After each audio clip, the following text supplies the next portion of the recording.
Eles sabem que pode ter um elemento externo ali trabalhando para fazer a manifestação? Sim, mas então vamos jogar água na fervura, né? Vamos acalmar. Vamos acalmar, conversar. Trabalho de contra-inteligência. Talvez tenha até existido aqui no Brasil, só que como a gente falou até a questão do Mossad do de outubro, o cara do Mossad, o Daman lá, do Serviço Secreto do Exército Israelense, eles até foram comunicados pela inteligência egípcia, ou até o pessoal de campo, daí eles foram levando acima, chega lá no tomador de decisão, que fala, não, aqui no Brasil pode ter acontecido a mesma coisa, isso aí é uma guerra híbrida, que é para derrubar a senhora aí, presidente. Pra Dilma. Pode até chegar até nela. E ela, não. Daí aquela histórico da Dilma de esquerda, manifestação, livre. Suportar a pressão. Não sei, eu tô só supondo. Pode ter acontecido isso. Não, calma. Deixa o povo se manifestar. Deu no que deu, né, cara? Eu ia te perguntar também, Lava Lucas. Jato nem foi manifestação, que lá foi... Não, é que foi assim uma sequência... Foi uma sequência... Lava Jato é uma Robertinho, vai querer falar aqui também... Tinha merda lá, só que eles estavam usando a merda pra fazer outra merda.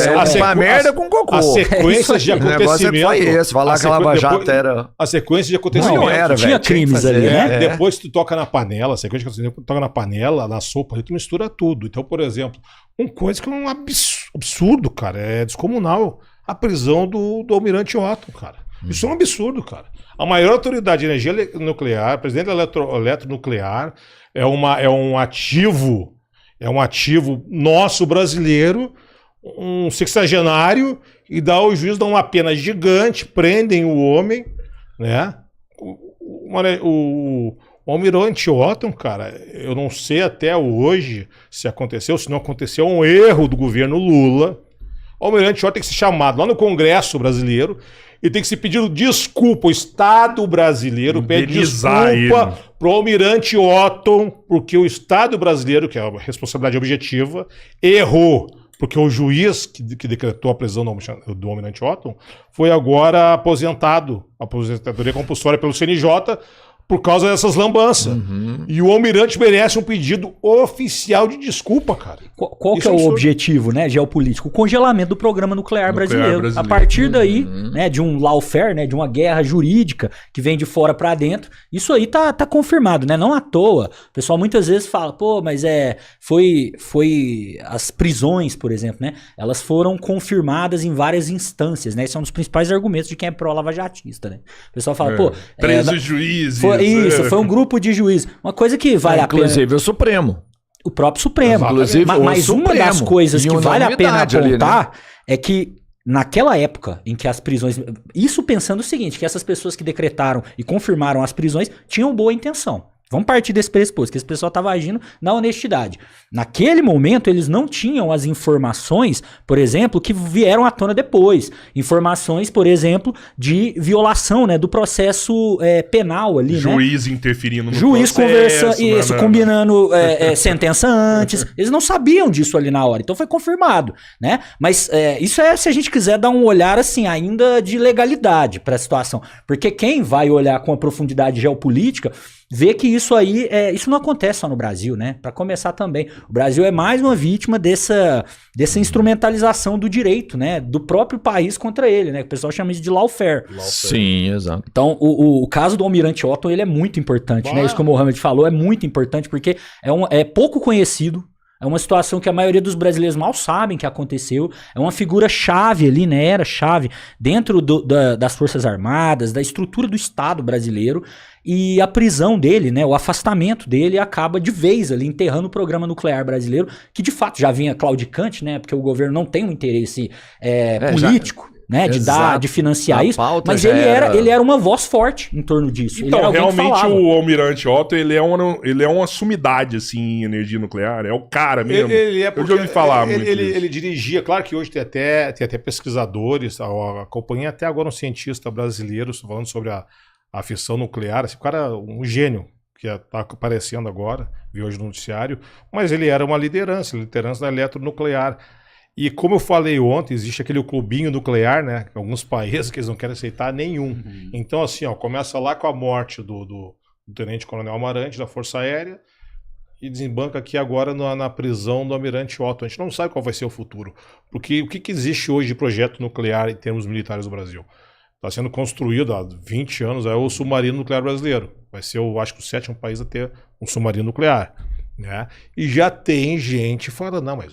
Né, por exemplo, o Milei não falou, aquela expansão, a expansão da Marinha brasileira, uma expansão quase que imperialista, desnecessária, e já começa atores internacionais falar que o Brasil, falaram que não precisava de exército, imagina um submarino nuclear, que é um super ativo numa questão de guerra, né? Então, assim, eu acho que daí cabe a nós, nossa sociedade organizada, a população, começar a prestar atenção, começar a cobrar das lideranças políticas uma atenção nesse projeto submarino nuclear. Isso é importante. A Marinha, eu vou dizer o seguinte, a Marinha hoje, na minha visão, espero não estar errado, a Marinha hoje é uma força que trabalha contra a inteligência das 3 forças, é a melhor. Então a Marinha está sabendo de quanto sensível e delicado esse assunto e quanto não dá para abrir algumas coisas. Então, nesse sentido, nós, enquanto sociedade, porque, pessoal, a Marinha do Brasil, o Exército Brasileiro e a Força Aérea Brasileira são nossos, é do Brasil. O pessoal não tem isso, né, na cabeça, né? Não, eles não são de outro. Se alguém quiser invadir aqui e te transformar, aí, meu amigo, em escravo, ou prostituir a tua filha, ou drogar o teu filho, que é isso que uma potência estrangeira tenta infligir. O primeiro passo para destruir uma sociedade é isso. Quem vai nos defender são essas forças. Então não adianta ficar fazendo piada de que soldado só serve para pintar fio, só serve para fazer faxina, porque eles vão sim pegar em armas. E outra coisa que tem que trazer essa discussão que é fundamental aqui no Brasil, que eu vejo os caras de esquerda falar, vontade de pegar a cabeça dos caras e bater uma com a outra, ver se sai alguma coisa. Temos que desmilitarizar as polícias militares. Não, cara, não. A polícia militar, além de ser uma força de segurança que a gente é necessária, por óbvio, ela é a reserva do nosso exército. A gente dobra a capacidade militar, em termos de homens, num dia. Porque nós temos 350 mil militares na ativa, tem mais, sei lá, 1.200.000 de reserva, mas a polícia militar em 48 horas viramos 700 mil militares na ativa. Ninguém tá mais pronto para enfrentamento que o policial. Exatamente, daí vem principalmente os caras assim com aquele discurso, cara, porra, deixem de ser inocentes, pessoal. Paz e amor, eu acho lindo, mas não funciona. Para de falar, vamos desmilitarizar a PM, porque ela é muito agressiva. Tem N problemas na PM, gigantes. Mas eu sou policial civil, estou falando isso da nossa co-irmã. Mas vai na corregedoria, vai funcionar. Nada mais pesada que um tribunal militar. Lá no Rio Grande do Sul nós temos um tribunal militar regional. Os caras expulsam mesmo os policiais. Às vezes é de uma forma... Olha o quanto a polícia mudou nos últimos anos. Exato, aqui no Brasil, até, às vezes, Rodrigo, de uma forma injusta. A forma injusta. O cara fez... A falta dele foi isso aqui. Num tribunal civil, ele não seria nem penalizado. A justiça militar, ela finca mesmo. Então, assim, pessoal, não adianta, como o Dante Farinazzo fala, não adianta jogar o bebê com a água fora, cara. Quer dizer, sim, a água com o bebê junto. O cara que fala que tem que acabar com a polícia não tem diferença nenhuma do cara que fala tem que acabar com a universidade, tem que acabar com o SUS. Exato. Não tem que acabar com nada, não. A gente demorou anos pra construir. A gente tem que melhorar isso. Fica aquela sentença, fica aquela sentença assim, ó, que daqui a pouco o cara que ele se identifica com a esquerda, ele vai repetir isso sem saber o que é. Não, temos que desmilitarizar a polícia. Cara, tu nunca botou um coturno. E a mesma coisa, agora, parafraseando o nosso ex-presidente Jair Messias Bolsonaro, esses idiotas que estavam na frente dos quartéis, né? Cara, tu vai ver quem é que estava na frente do quartel, a maioria nem serviu, e a maioria, quando chega em período de alistamento, fala assim pro filho: Não, vou tirar meu filho, um ano perdido. O meu filho no quartel, não, né? O meu filho, que eu criei, batizei, fiz aniversário, botei no coleginho particular na faculdade. O meu filho botar coturno, prestar continência pra bandeira do Brasil. Não, meu filho vai pra Disneyland, depois vai pra Miami. E é assim que funciona. Os idiotas são realmente... Isso, Bolsonaro tá certo. Idiotas que foram pra frente dos quartéis, nunca botaram o filho lá dentro, pediram pro pessoal lá de dentro que estava fazendo o seu serviço sair para cumprir uma ilegalidade aqui fora. Né? Então, assim, Pé no chão, pessoal. Pensar no país, porque não adianta tu achar que teu vizinho tá errado. Tem que conversar com teu vizinho e trabalhar junto pelo crescimento do país. E com tantas influências externas, assim, eu acho que nunca foi tão essencial a gente pensar em soberania nacional, né, cara? Tem uma questão que vocês comentaram antes que eu queria abordar, essa questão de se apropriar do debate. Eu acho que tá por aí. Pra gente ter essa visão de soberania, da importância que nós temos que, em primeiro, entender, né, o que o Brasil tem, né, hoje em termos de recursos, em termos estratégicos, e quais são os debates que já estão acontecendo, porque existe um debate dentro da academia, que é muito limitado, existe um debate dentro da caserna. Eu tive um tempo atrás aí na AMAN, né, na Academia Militar das Agulhas Negras, lá em Resende.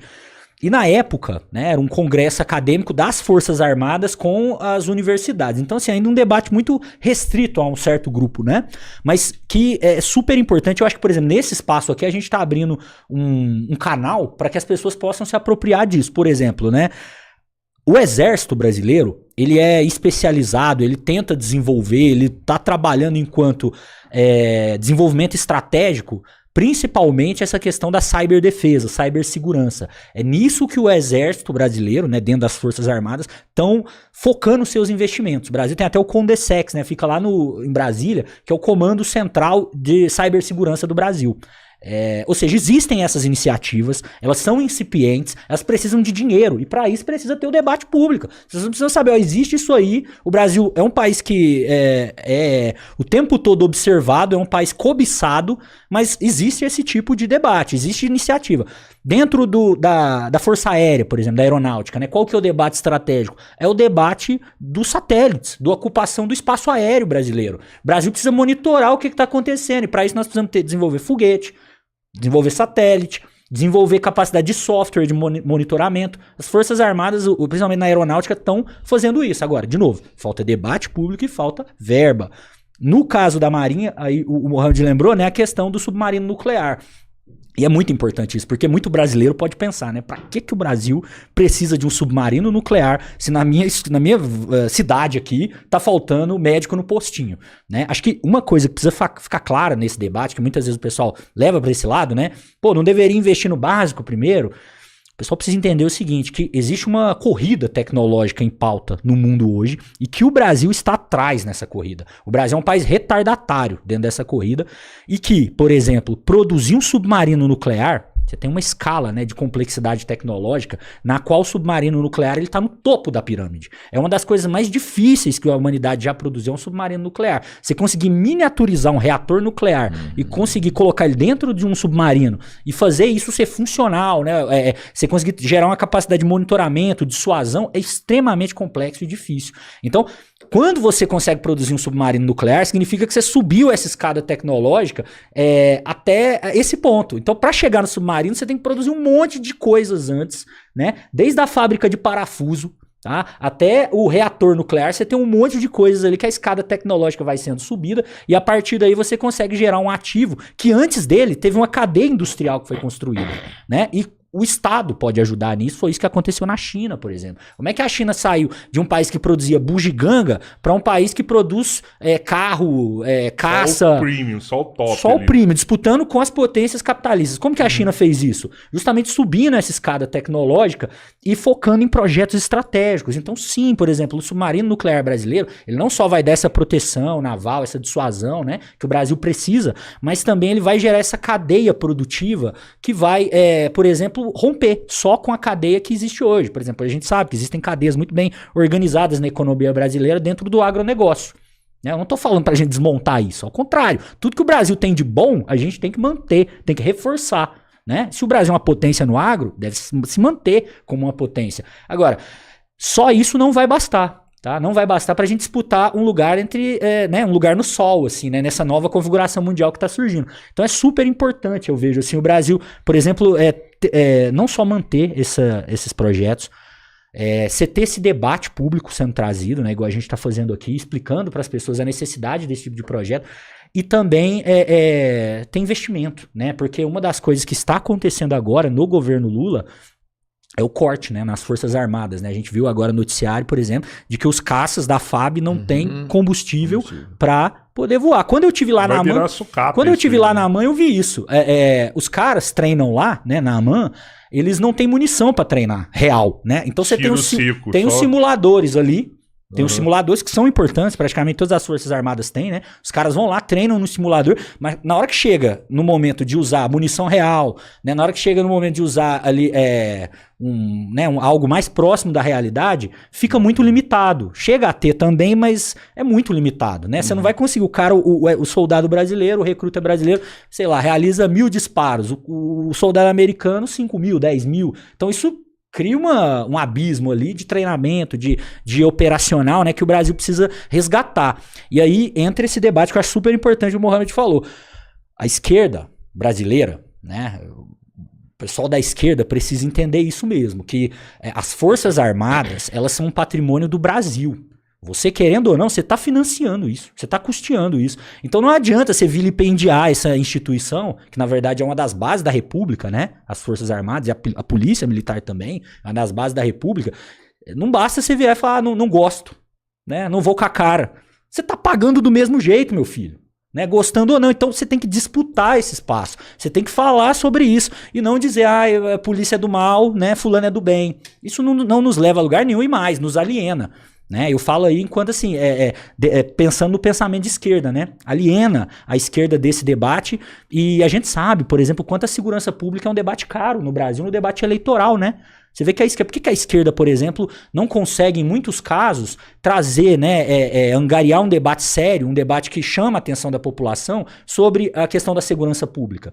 Que para a pessoa, cidadão comum, é uma das coisas mais importantes que mais tem. Importante. Hoje né? Mais importante. Super, não é? Então, assim, a esquerda, ela abre mão desse debate e isso é prejudicial, porque aí vem a direita, né, e tem o monopólio desse debate, tem os elementos já na mão, coloca a posição e a esquerda não tem nada para pôr em contrapartida. Né? Tem que falar de outras coisas. Né? Evita esse debate. Isso aí eu acho que é uma coisa que seja o PT, o governo, outros partidos, né? A gente tem iniciativas, né? De nacionalistas, vamos dizer assim, não vou nem dizer que são de esquerda, porque eu não quero taxar ninguém aqui, né? Eu não tenho nem esse direito, né? De dizer fulano é tal ou tal. Mas a gente tem sim, né? Você tem direito para falar o que você quiser. Posso? Mas, por exemplo, então eu vou citar o caso do Ciro Gomes, por exemplo, né? Que é um candidato que historicamente se construiu dentro da esquerda e traz esse debate nacional, né? Comandante Farinazo, né? É alguém que nos coloca como esquerda ou direita, ele é um nacionalista, né?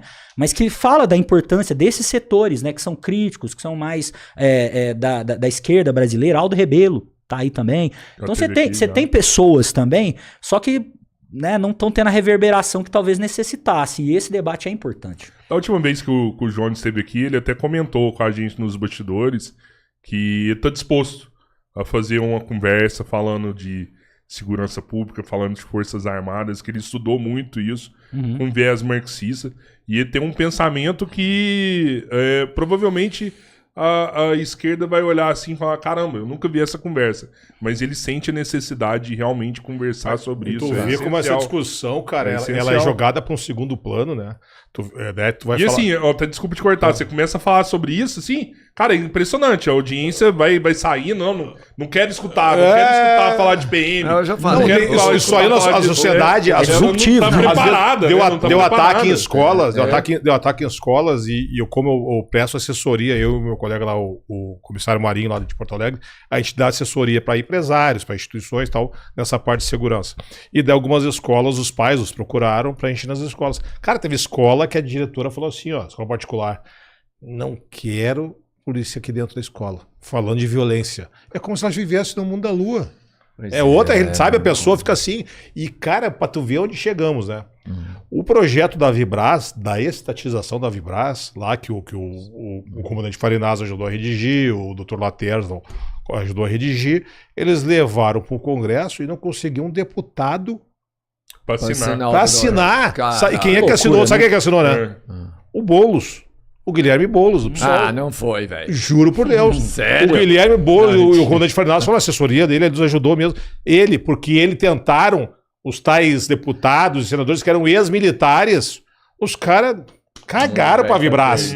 Então, assim, o Boulos assinou. Daí acontece. Tá lá, não foi em pauta até hoje.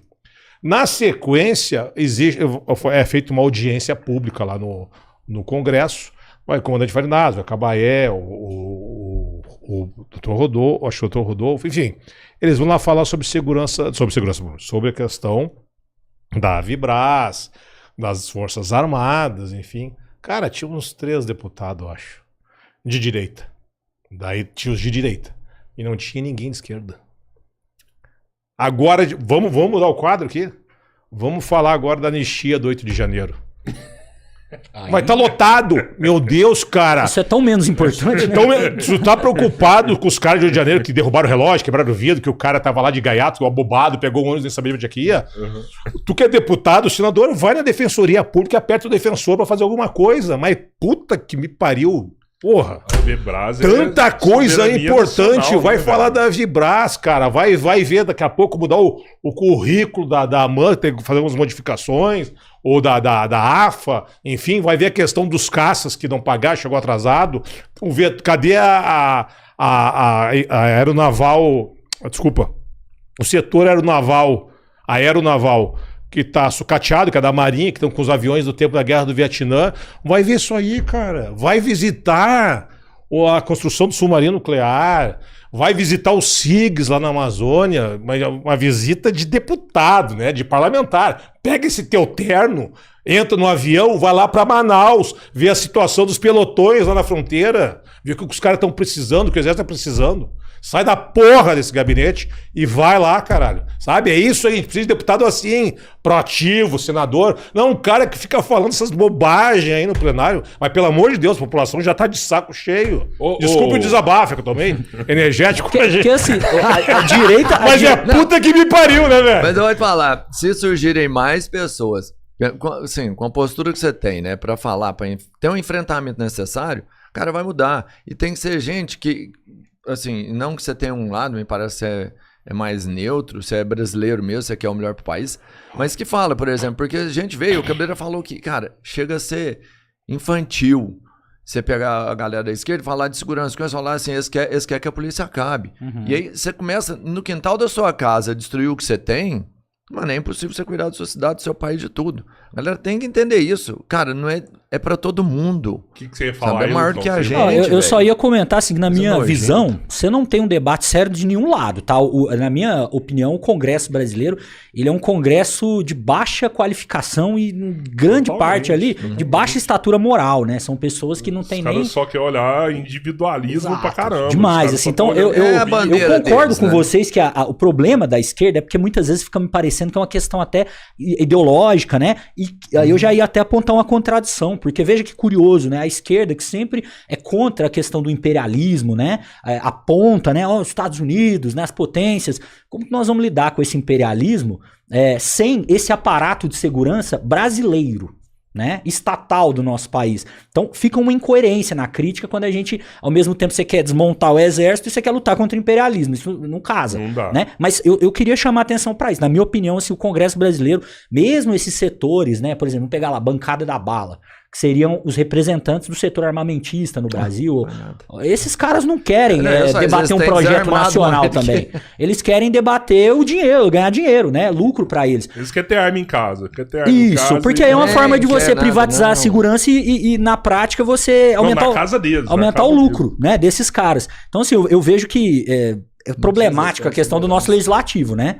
Eu não sei se vocês estão acompanhando aí a campanha e o debate que está tendo nas redes sociais sobre o legislativo, mas um dos problemas da democracia brasileira, né? Brasil, um país democrático, que bom, tem eleições, né? Agora, você vê o objeto, né? O resultado dessa democracia é o Congresso que a gente tem. Em teoria, o Congresso, desse sistema de democracia liberal, é aonde o eleitor está mais próximo do poder, né? Porque é o deputado, é o senador que você, do seu estado, da sua região ali, escolheu. Você votou. Em teoria, você conhece ele, né? Aí você olha lá quem tá lá, quais são os resultados, é muito ruim.